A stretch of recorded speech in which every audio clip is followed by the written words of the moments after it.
think you had 3. I saw the Archon. I'm like, okay, good. I guess like Yeah. So that was quite the game. Yes, it was.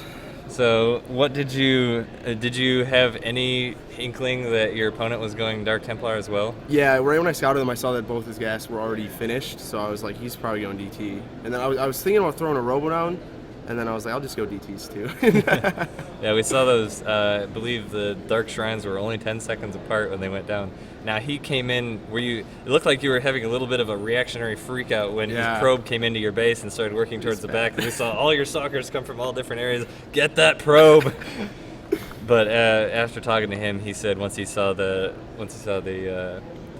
Twilight Council, he pretty much had a feeling. So, I mean, what was your plan? You said knowing that your opponent was going Dark Templar as well. So what was your plan to have the advantage in the DT versus DT battle? I wanted to get enough gas to warp in one more DT, and then enough to get a proxy robo to get an observer, and then just pull all my probes, keep them alive, and just dance them around the map, and then hopefully, because I targeted down his forge, hopefully that he wouldn't get detection out, I'd be able just to win the DT battle, which ended up happening. Yeah, so. It turns out that only 7 gas stopped him from getting an observer. I just watched the replay. It was like, oh my gosh. Between the Zealot and the Dark Templar, if either of them would not have been in the position between his Nexus and the Assimilator, that would have been a pretty big difference. It's hard to say if it would have made the difference in the game, but it was definitely a huge factor, as you were able to just kind of camp out around your one pylon there.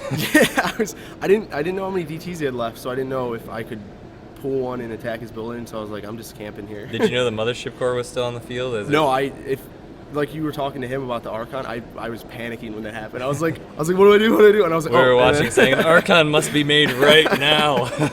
It was a little bit of a minor freak out where luckily I it was not I thought a void I ray. lost first. I was like, I lost. I was about to just give up, and I was like, oh, Archons. Yeah.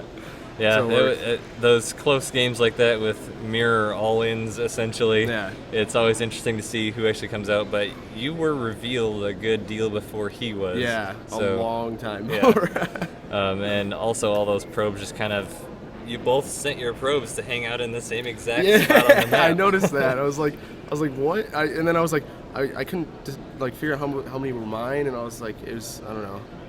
It looked like you didn't have quite the reaction to attack probes, so we definitely saw your probes start going in there. But that was more of an interesting point than anything, as it really didn't make a huge difference. But it was really that Dark Templar and the Zealot in his base that made the difference, being able to stop from mining gas. But it was a really great game. And what was your feeling of the other 2 games? We like to talk about Game 3.